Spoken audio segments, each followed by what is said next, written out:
Reverend clergy and dear brethren, I thought it was time to, upon discussion with the fathers of the house, I thought it was time to give you an update on the state of the church and what our attitude should be because of it.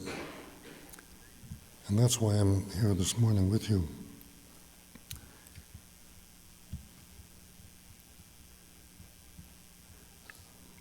I want to begin, first of all, with me.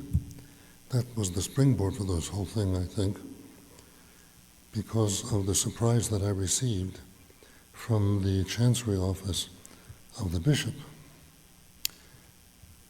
They received a letter on March 18th, and it was sent by overnight mail, so it was very urgent.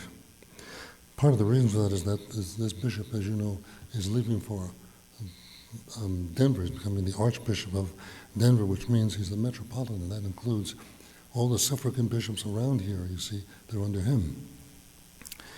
That surprised me. But he wrote this letter to me, and I'm not going to read all of it to you, although it's only one page. But what surprised me is the tenor of the letter. Because the first letter that I received, dated sometime in the early part of November, was very formal, very mean, if I could say it that way, very hard, with the signatures of diocesan judges and tribunals and so on and so forth, and stating the point of the excommunication, two of them, by the way, which I never heard of before, and with starting the process of laicization and so on and so forth. And they wanted me to make an appearance and to explain myself and so on and so forth. This letter is completely changed, and I'm surprised about it because this is never done. The first letter was the official one, and that's the end of it, and then it's up to me. So as I told you, I'm not answering any of these charges. This letter, however, is different. So, and the word, I have to tell you, the word charity is mentioned 3 times in this letter, charity. That surprised me. And here's what it goes. I'll read part of it to you. In a spirit of Christian charity and with sincere respect for you. What? Sincere respect for you and concern for the good of the church, I write regarding a matter of grave canonical importance touching upon the safeguarding of ecclesiastical communion. And he mentions the first part, which involving the charge of continued state of contumacy. And I told you that is defined as rebellious disobedience for a long period of time, which constitutes a grave condition and worthy of excommunication, which I never heard of. That's all new to me. And I studied canon law, but this is something different. And then on top of that, further aggravating this situation is your subsequent reception of episcopal consecration without the required papal mandate. So it is a rule from the Pope, see, that you become a bishop. Undertaken while under canonical censure and separated from full ecclesiastical communion. Here's another point that I'd like to mention.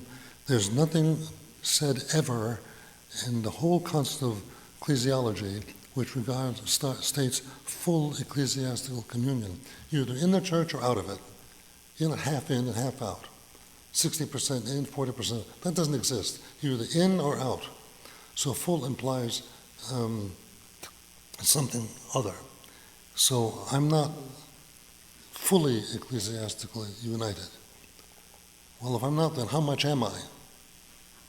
That's a joke. Anyway, that's the way it is.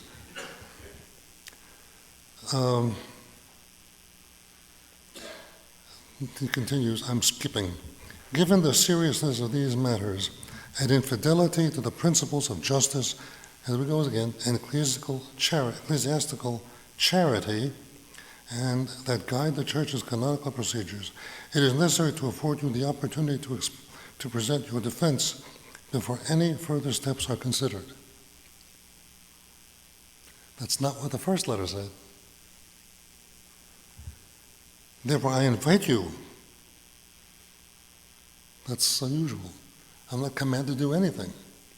I invite you to offer any observations, explanations, or canonical arguments that you deem pertinent. Please write a written response within 15 days of receiving this letter. And the end of it goes this way. Mindful that the salvation of souls, I'm surprised they're worried about that, remains the supreme law of the Church, I offer this communication in a spirit of ecclesial charity. Well, now, he's become my bosom buddy. I have never heard this done to anyone, particularly of the clergy, like this. This is unusual and highly reverential. In fact, I'm not even commanded to make my appearance. I just have to write in, and they'll take it from there. Clearly, they want to have this go away. They're making it as much of as little possible of inconvenience as needed. To repeat, because I am not going to respond to this either. To repeat, because I would ruin myself. I repeat myself what I said the last time in a very severe letter that I would not reply to, but I spoke publicly about it. That is to say, to you, I will not answer any charges or any kind of rebuke of any sort. Why? Because I do not accept their jurisdiction. I do not accept their authority. Reason is because they do not reflect the Catholic Church's teachings. They are led by heretics, people who practice immorality. The head of the Congregation for the Doctrine of Faith, I saw recently a photograph wearing a priestly stole with the gay colors. He's gay. And he approves of it, and he promotes it by wearing the stole of that symbol. Well, I'm not going to have anything to do with that, nor accept anything he says. He is not of our faith, not of our religion, nor anybody who is in harmony with him. Consequently, I do not accept their authority, their jurisdiction, and to repeat, I find that their conclusions unfair, unjust, invalid. That's it. Consequently, I have nothing to say to them. It's like being condemned by the Methodists, or the Lutherans, or the Baptists. Probably better than that. Furthermore, there's something else that I found out not too long ago that really surprised me. I was the sentence of excommunication second time was given because I did not observe or obtain the papal mandate. See? Now that is a document that was enforced by Pius XII against the communist Chinese bishops in the event that they, who have sought reconciliation with the Roman Catholic Church, see, still needed the papal mandate to authorize their consecration, without which they would be excommunicated. I have since discovered that the Chinese bishops, and two were recently consecrated, did not and would not obtain the papal mandate at all, and Rome did not demand it. So it's only good for certain people. That's the case. If that can be the case, that law does not exist. A law like that, which is universal, see, has to be for everybody under all circumstances.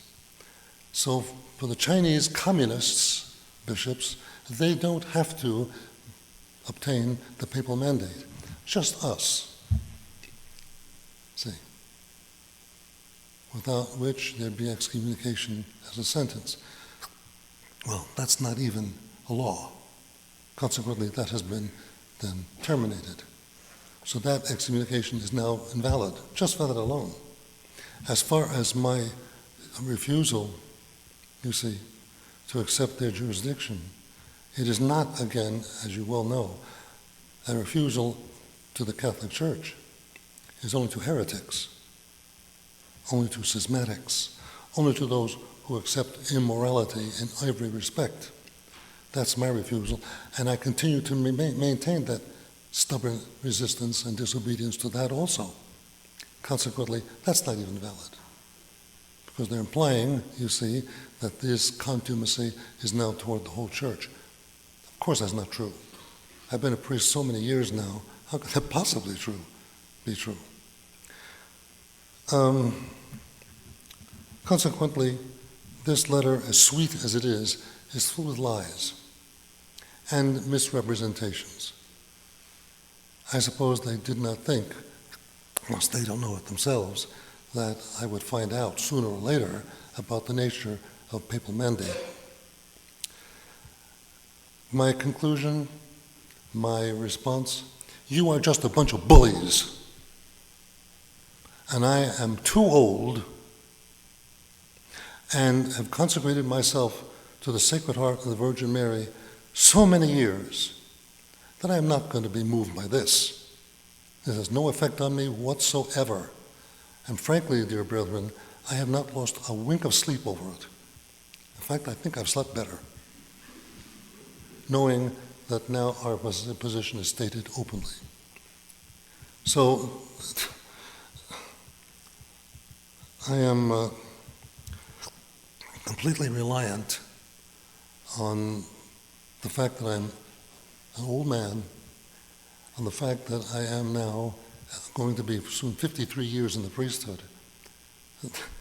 This has no effect on me. Let them talk to younger people like this, not to me. I'm just too old and too crusty to be bothered by this.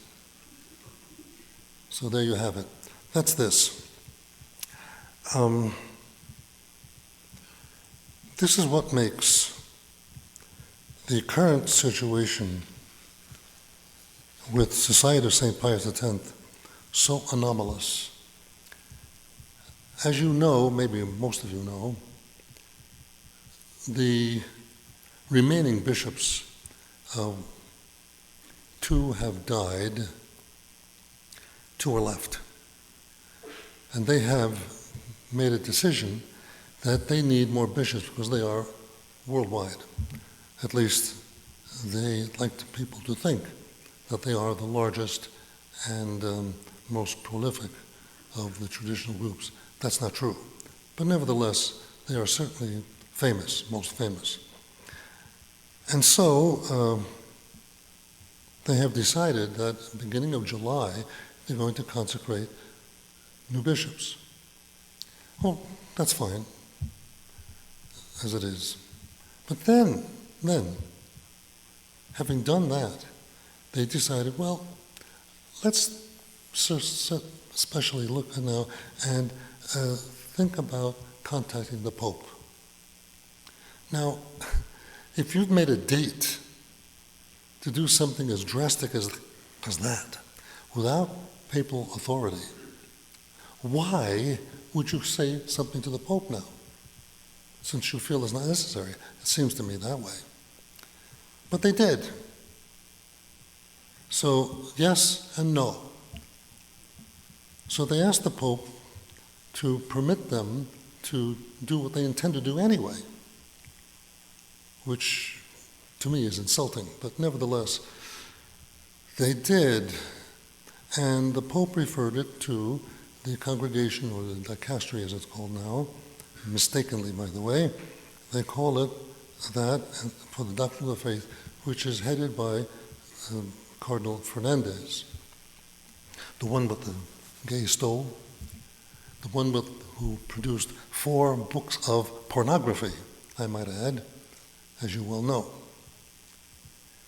And he met with them, and he warned them in this so-called friendly meeting, he warned them, any decision on your part to consecrate bishops without the papal mandate may have dire consequences for you.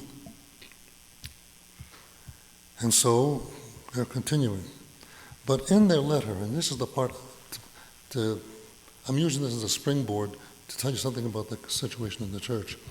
The part of their letter, which I read, says it was an open letter, that I find galling is when their superior, Father Pagliarani, wrote with the other superiors signing it, this letter, see, to His Eminence. Thus, in the shared recognition that we cannot find agreement on doctrine, here's the part that's the killer. It seems to me that the only point on which we can agree, okay, here it comes, is that of charity toward souls and toward the church. Now I ask you, coming from traditional clergy, when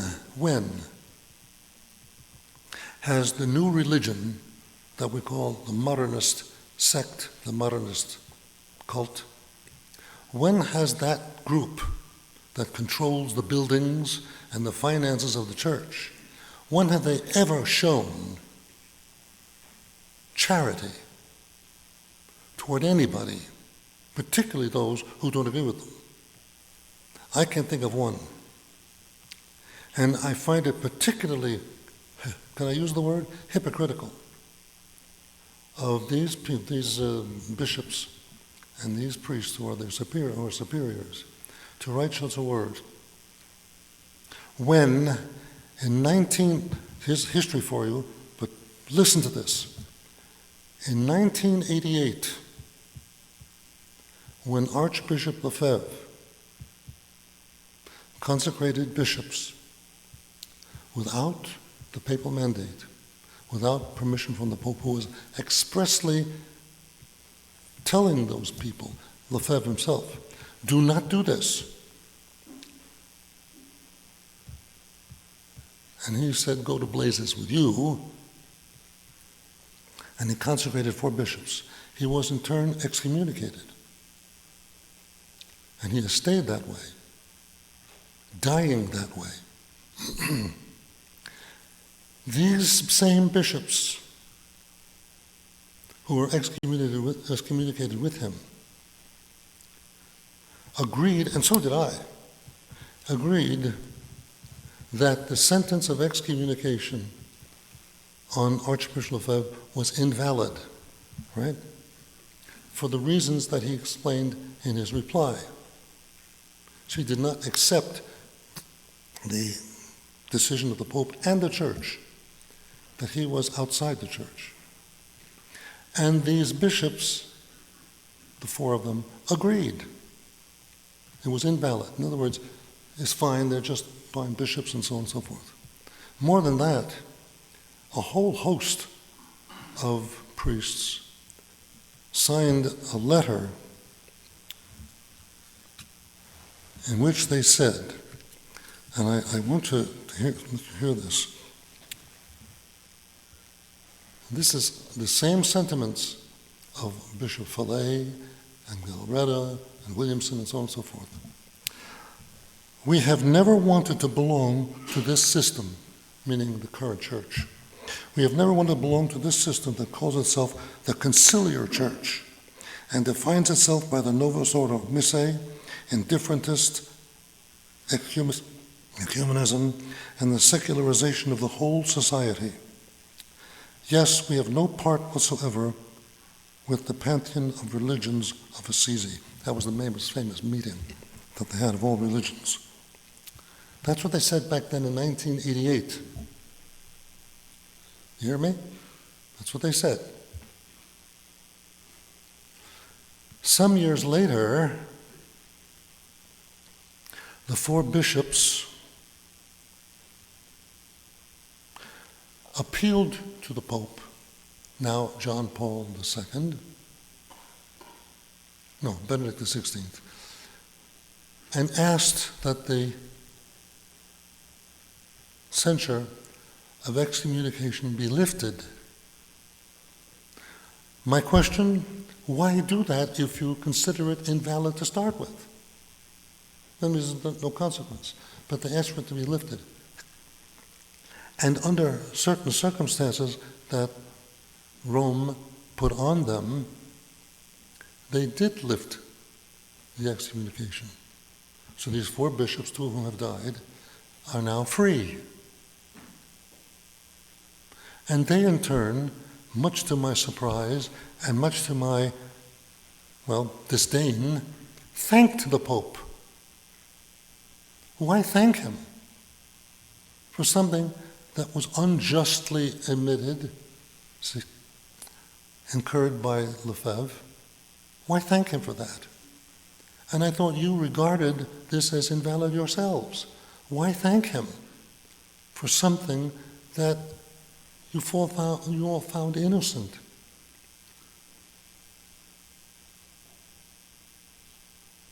So it's yes and no, yes and no. I thought this was scandalous. It made people believe as if these heretics had something to say about us. Pope Francis, of all people, Pope Francis endowed the St. Pius X Society with faculties for confessions and for marriages, as long as it is in harmony with the local parish. So it seems to me that they are in some way becoming more and more united with the one world religion traditional branch. That's what it seems like.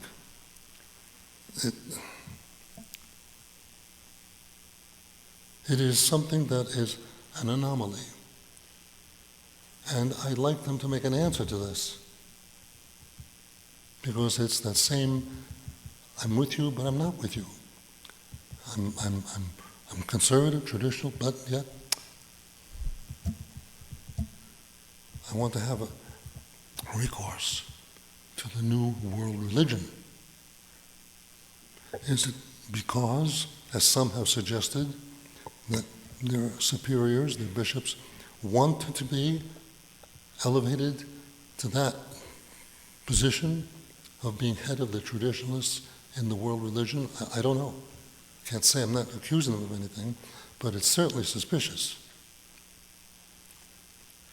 That's the reason why there is such confusion. One of the reasons why there's such confusion among traditional authors, because they're commenting on this.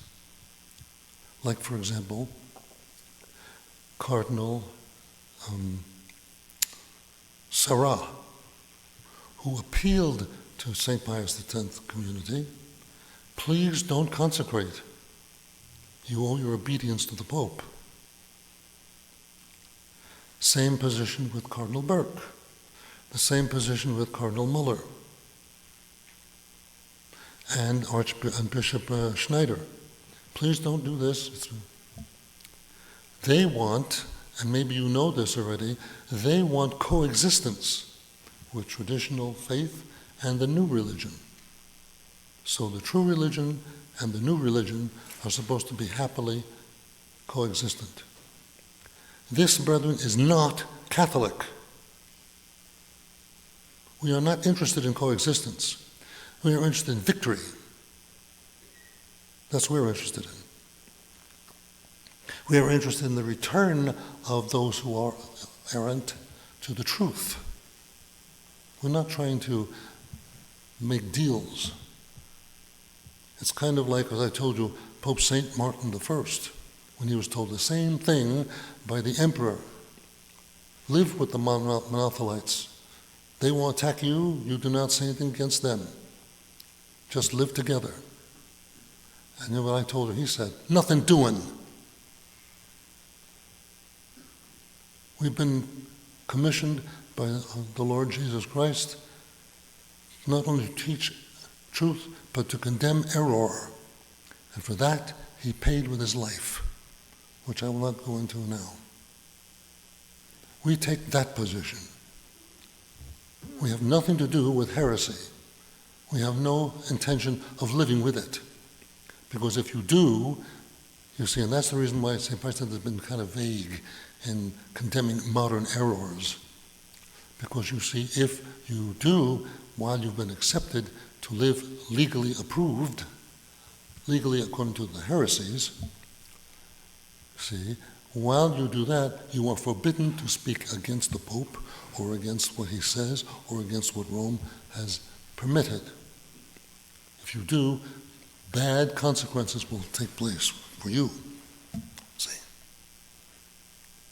That's the problem. That's the price of compromise. Nobody wins with compromise in matters like this. Nobody. That's why we take that position here. And you'd be surprised, since I was, when I gave this first talk months ago about the first letter, the dire letter, the condemnatory letter, and I spoke about our position, I didn't realize that it went all over the world. Do you know that we have received 500,000 replies from people all over the world and translated into several languages? And that's only one source. I'm finding out now that there are several thousand more, you see, from other sources. And now that we've been on YouTube, then it becomes even more. You know why that is? I will tell you why. Because the youth of the world are sick and tired of the corruption of religion. They are. And particularly the Catholic religion. They don't want to listen to authority anymore because authority has lost all its power. Why? Because they're so scandalous in their behavior. So the youth of the world has rebelled. They don't want to listen to anything that comes out of Rome from now on. That's what's going on. And by the way, the authorities in Rome know it. That's why they are afraid. That's why they are so severe. In fact, Cardinal Roche, the head of liturgy in Rome, he has said, I want a bull written, a papal document, condemning the celebration of the Latin Mass for all times and for all places. He said that. And he was joined by several other cardinals.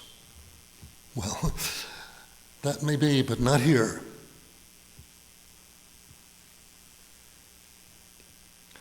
Because they know that they're running out of time. And they're all old men as well.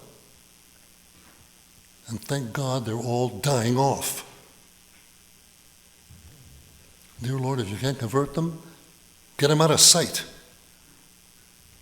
Remove them. And this Pope,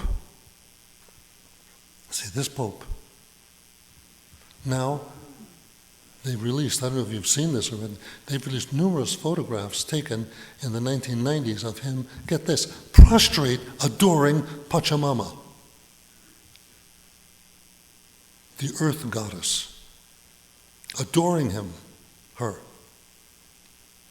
Photographs of him prostrate. This is the Pope. Now, we're not sedevacantists, for reasons I'm not going to explain now. But I personally, and we have no argument with those who hold that as an opinion, not as a belief, but as an opinion, because there's lots of reasons why they may very well be right. I have no argument with them, as long as they hold it as an opinion, since it's up to the church to decide these matters in more sane times. But if you hold that as an opinion or possibility, fine with me. You may be right. I think it is a safer approach not to make any decisions. about these matters. But when you see things like that, or Pope John Paul II kissing the Quran, a book written by the Muslims that hates Jesus Christ, condemns the Virgin Mary, and so on. He kissed it. I saw a photograph of that. What kind of a pope is that? Or allow himself to be anointed on the forehead with cow manure by a pagan priestess.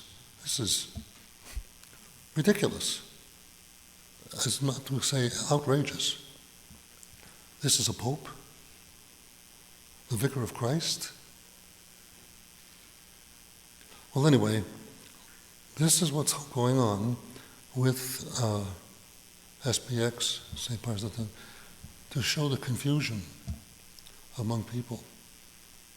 Yes or no? In fact, I might ask them, whose side are you on? Our side, or their side, or both? To what do you belong?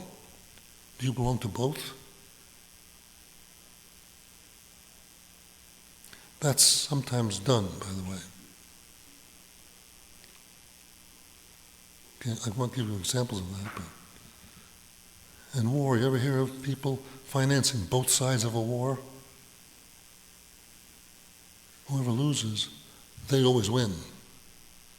But in any case, I want to explain to you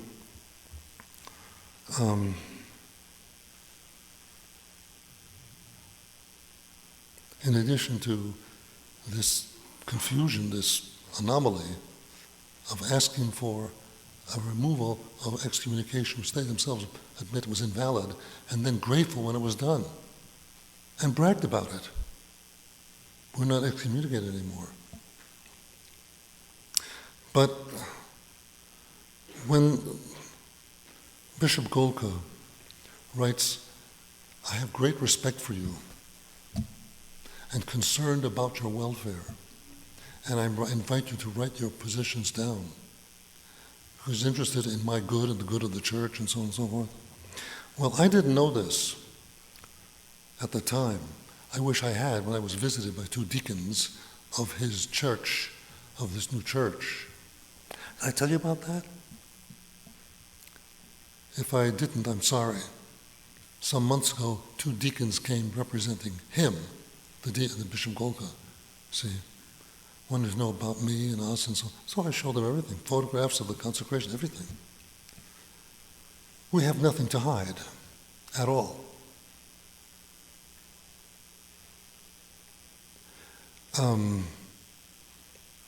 But in this diocese, can I say, he ravaged this diocese while he was here.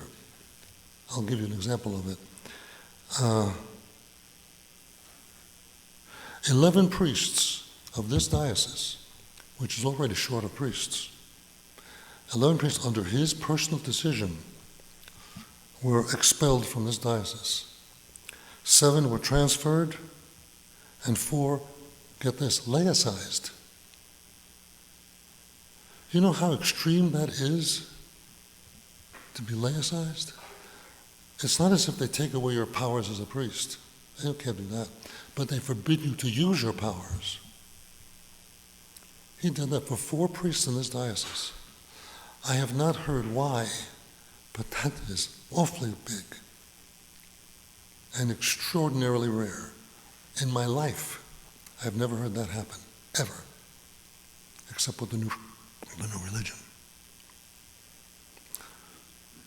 In fact, his reputation is so great for ravaging people who don't agree with him that the benefactors of the Archdiocese of Denver informed him, don't you try anything like that here, because if you do, your coffers will dry up. He was already warned. To give you some examples of this good of souls that SPX priests wrote about, that we agree with you on our desire for the good of souls, I thought, what desire? What evidence do they have that one example, at least, of the good of souls that you people have been practicing? In this diocese alone. Now, Bishop Golga didn't do it, but he was of this tradition. One of our people, a woman who could not afford her rent in her apartment, was facing eviction and becoming homeless, appealed to the diocese, who provides shelter, apartment living for the indigent. They are open to Protestants, Catholics, Jews, Muslims, atheists. And she applied. The bishop of this diocese, this predecessor, got wind of it and personally intervened and denied her admittance. Why? Because she came here to Mass. The leader, the head of this program, was so amazed, so shocked, that he called us. How evil are you? What is the crime that you've committed, that makes this bishop say this? He came here and looked around to see what kind of wretches we were, and found nothing, but simply because we have the traditional Mass. That's why she was denied. Can you believe that? I couldn't believe it. That's how hard-hearted they are.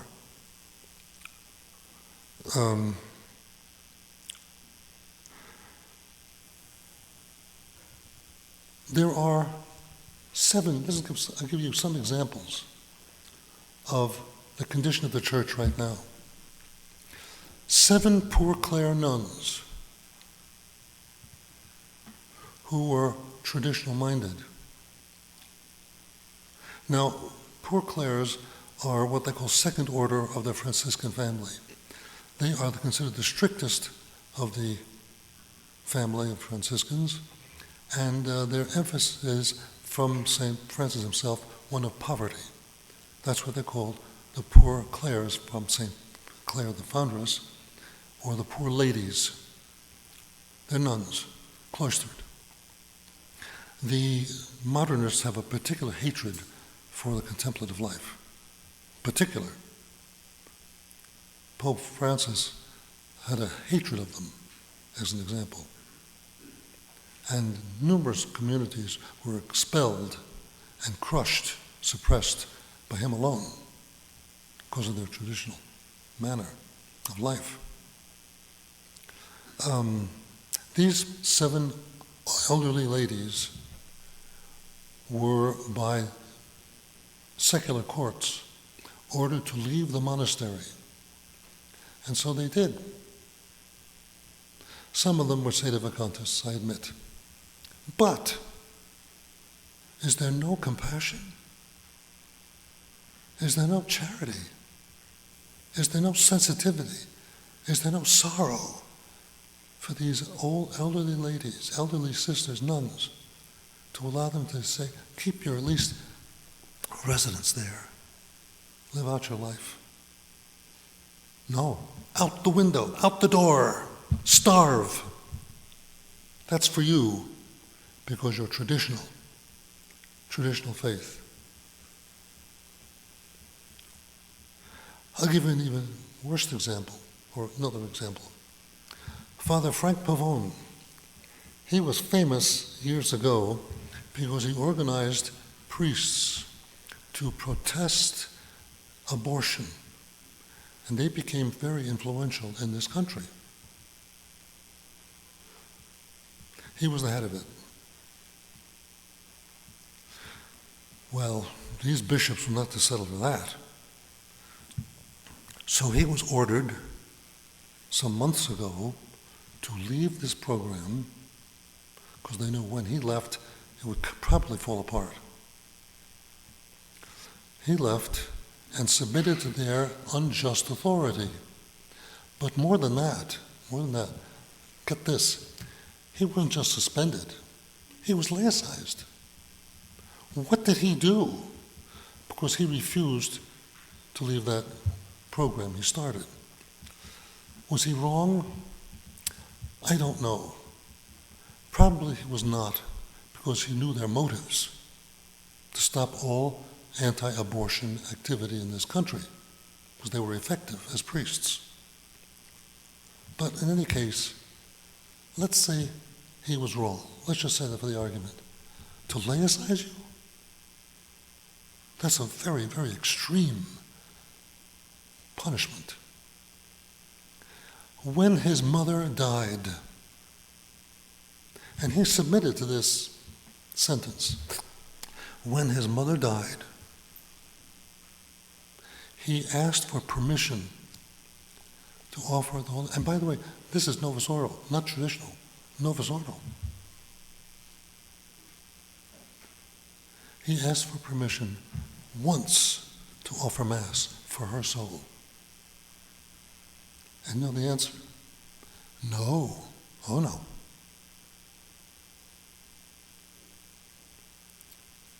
Can you imagine the heartbreak and the suffering of this young man, this man, for his elderly mother, to be told no for once? And so I come back to the SPX letter. We are united in charity toward souls and the church. What? What are you talking about? Do you know how many, what they call now, canceled priests there are in this country? I don't even know the number. That is to say, one of them visited us. These are priests all over the nation who do not accept the new doctrines, the new morality. And so they live kind of quietly. And their sermons are, for them, more or less orthodox, meaning correct. But these bishops will have none of it. You know what they do to them? And they abound in this country. They abound.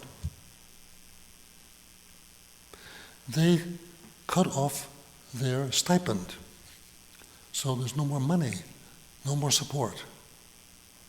They are often thrown out of rectories. And they live from hand to mouth. They find groups of people. I know one of them was a group, I think, in Arizona or New Mexico, and they support him. He offers Mass for them. Without any type of support in any way, he lives in poverty. And that's what they all do. In fact, there was an organization set up just for these priests, canceled priests.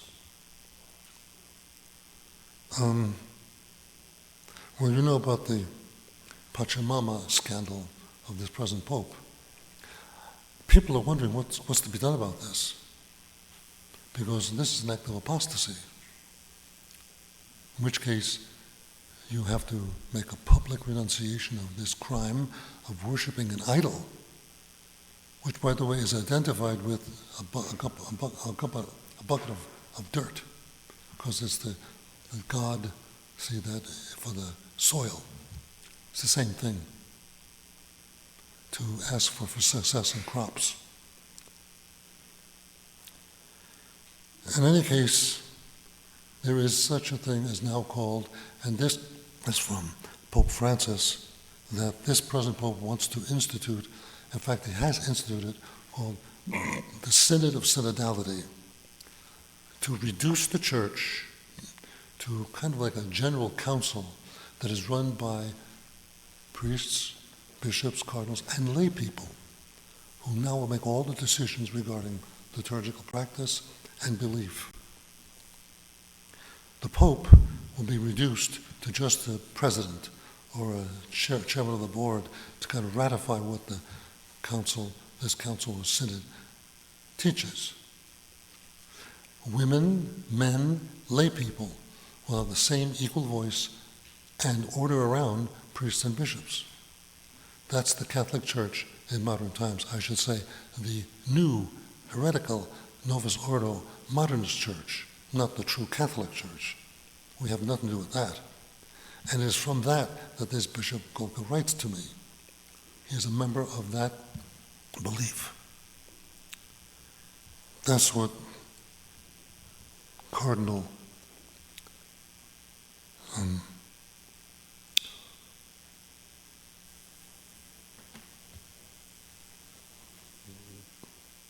Baptista Rey is a very old cardinal who met with, believe it or not, Archbishop Vigano, who recently told him, we must obey the Pope even if the Pope does not obey the Lord.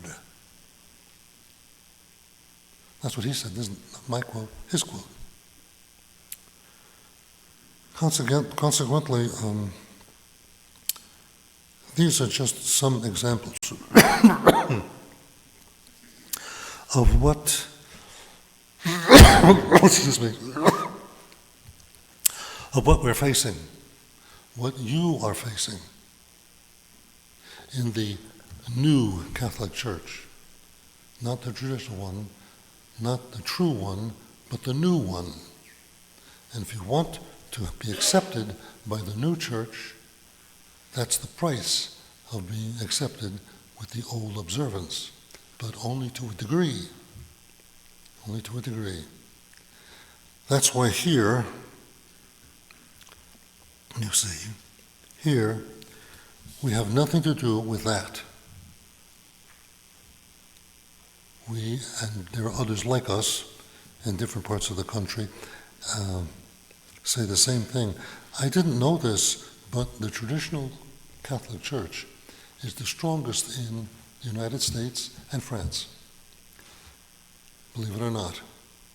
I can tell you a story about that, about me, many, many years ago with all of this, but I'm not going to do it now.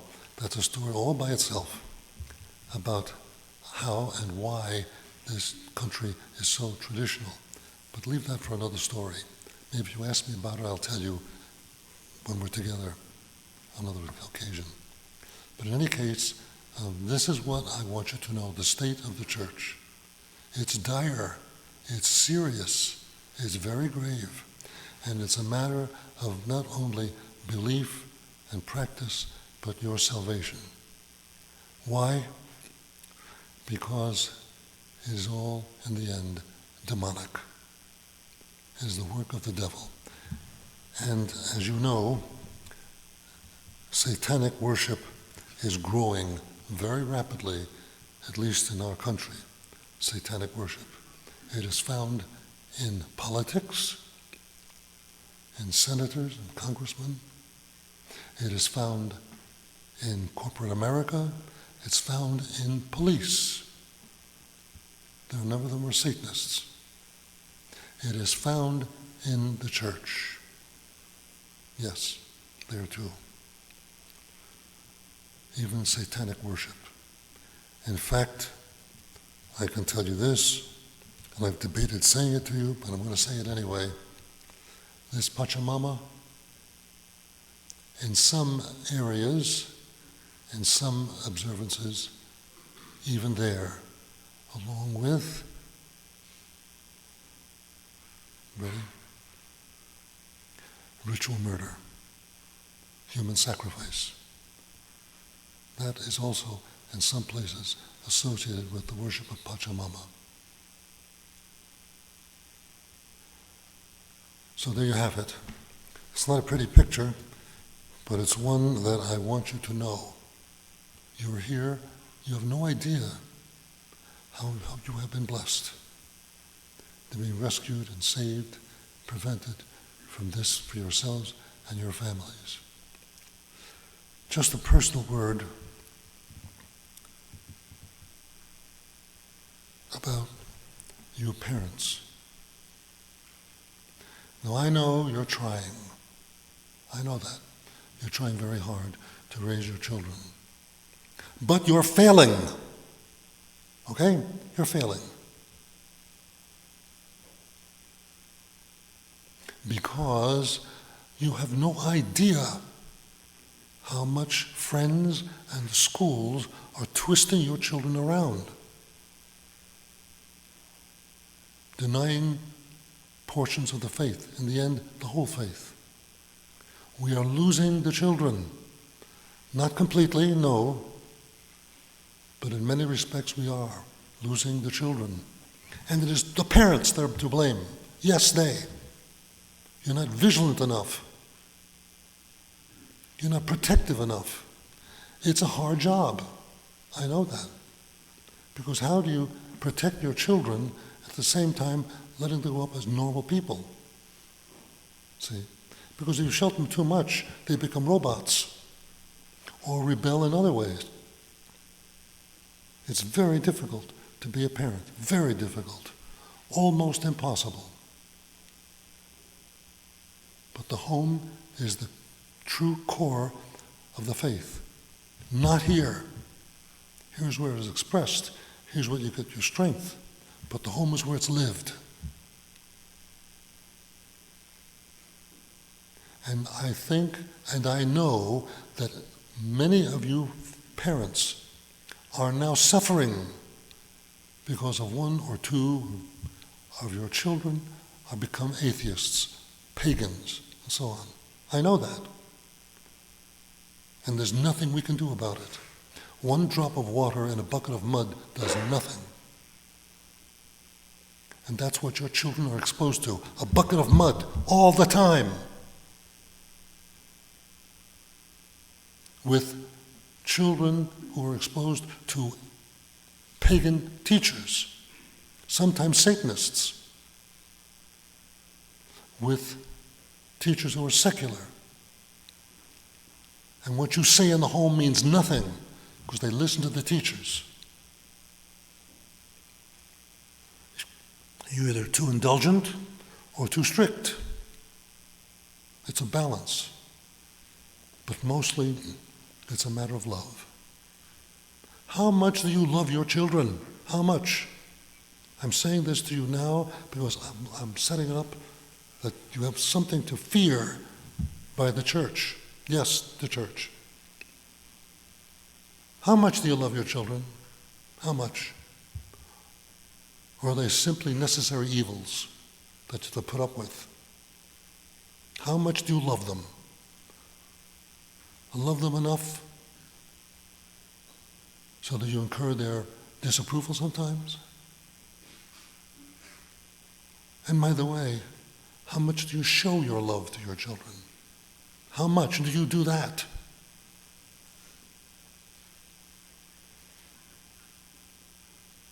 I've never heard, this is a phenomenon to me that just is inexplicable. It's considered to be wrong for fathers and mothers to love their children, to embrace them, to kiss them. I kissed my father the day he died.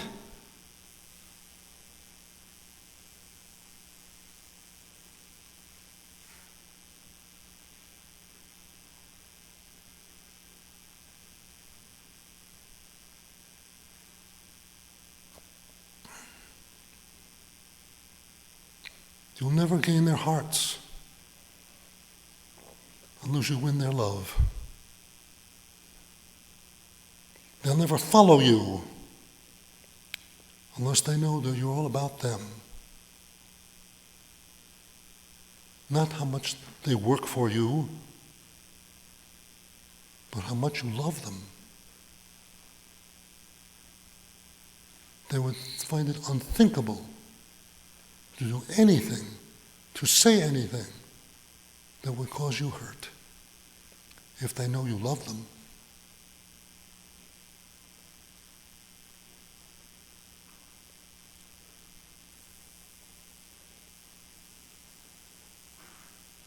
I never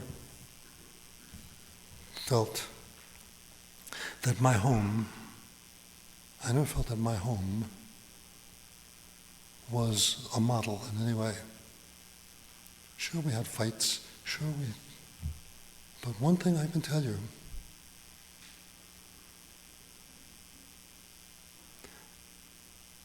I came from a loving home.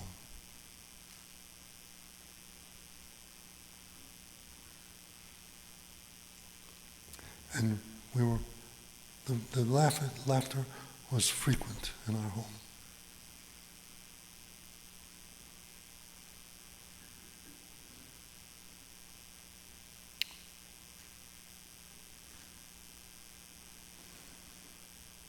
Vacations.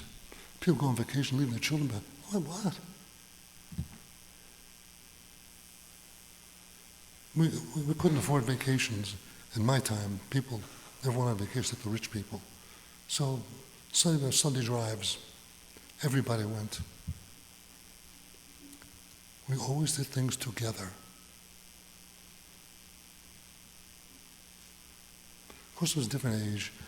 Wives didn't work, so on and so forth. Our economy is geared for having mothers and fathers, and husbands, wives work. That's tragic and immoral and so on and so forth. But even with that, I don't know.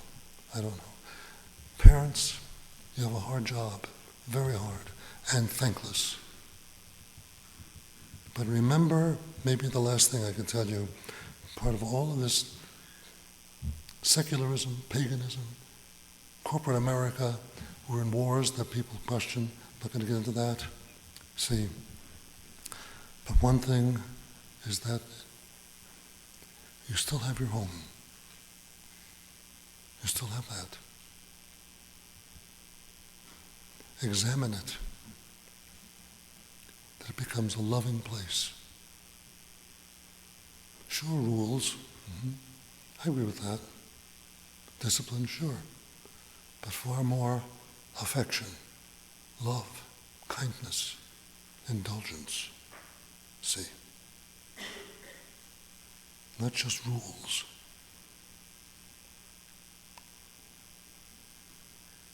So that's the happy side, isn't it? The happy side. If you do that, I guarantee that you'll have more vocations. I am, can I tell you, shocked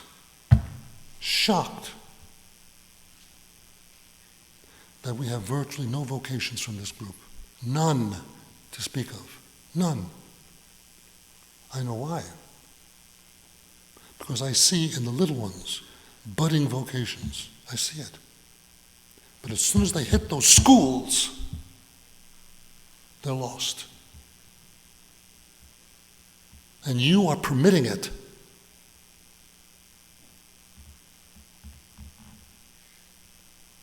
We have no vocations in this house, in this group. None. To speak. Why? What's wrong with your home that it's not producing any vocations? What's wrong?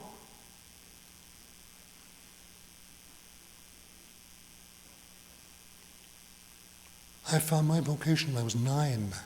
9. I'm not saying that was common, but first year of minor seminary.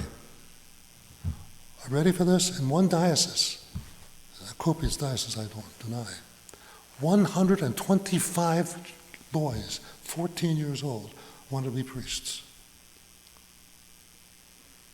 Who persevered is not the issue, but the core was there. Where are you? Where are you?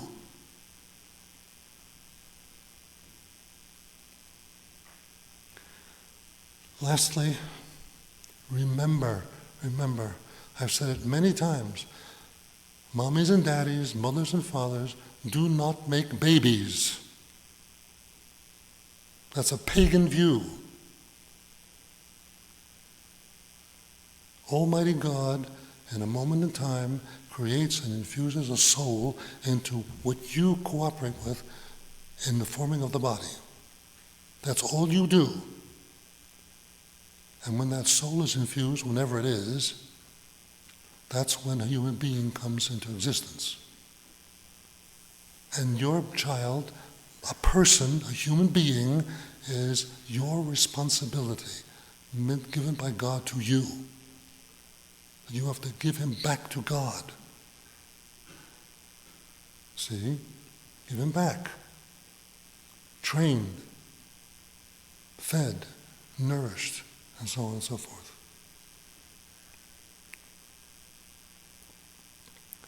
So the home life is essential in the caring of the children that belong to God. You are bound to have that baby baptized. I can explain why later. And then he's your responsibility. And if you fail, you'll be punished for that.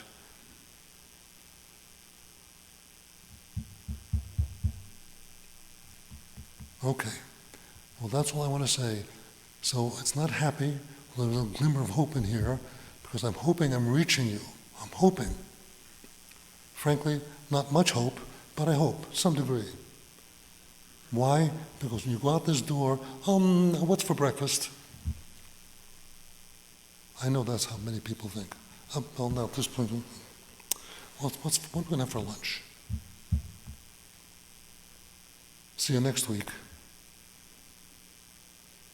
That's the attitude that winds up in damnation.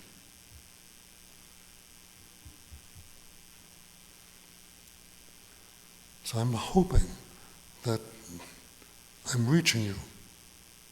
I'm not trying to gossip about SPX or tell you about these bad stories and these scandals. That's not the purpose. The purpose is to alert you to how bad it is. It's very, very serious. Thank God I live in a house that we don't talk about this all the time, because if we did, I want to live in my bed. Because when I go to bed at night, you know what I do? Because these stories are so terrible, particularly with the war, the Iranian war, blah, blah, blah. That's my one time when I'm alone in my room and I'm saying my prayers and go to bed, and I put the covers all the way up, just exposing this. I feel safe, protected. No one can touch me, no one can hurt me. Because that's the way I live. See what I mean? I want you to feel that way when you come here. You bring that home to your house of God, as it were. Okay? All right. Well, anyway, there you are. I've done my best.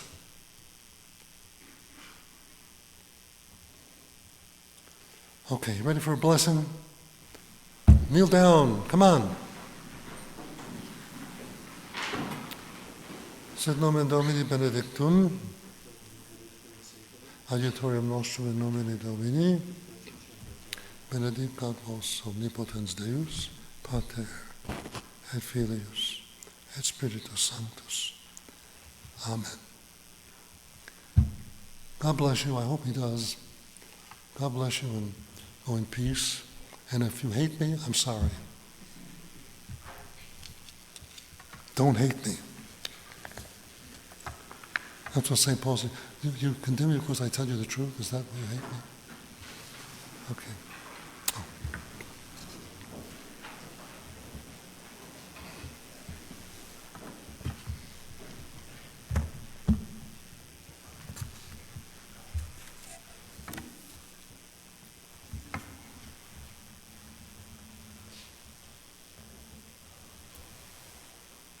Go. Go home.